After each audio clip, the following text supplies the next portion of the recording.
Mais juste avant de recevoir nos invités suivants sur le thème du jour, c'est le sport. On vous l'a dit, on prend 2 minutes pour ouvrir notre parenthèse littérature, comme chaque jour, avec notre chroniqueur Bob Garcia, journaliste et auteur, et toujours plein de bonnes idées lecture.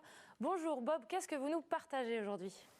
Aujourd'hui, une bande dessinée qui revisite l'origine du personnage de Spirou. Alors imaginez, on est à la fin des années 20 sur un paquebot transatlantique. Là, vous avez un monsieur qui s'appelle Robert Welter, qui est steward et qui s'occupe d'occuper des enfants aussi. Il s'occupe d'enfants, on va dire tout simplement. Et puis, quand il a un peu de temps libre, il dessine les mousses qu'il voit sur ce bateau, qui ont un habit rouge, une calotte. Enfin, il est fasciné par ces petits personnages-là. Et un jour, il est choqué par la mort d'un de ces mousses qui est tué dans un grave accident. Et ça va vraiment lui rester en mémoire pendant très très longtemps. Et plus tard, quand on lui demandera de créer un petit personnage, il va imaginer le personnage de Spirou.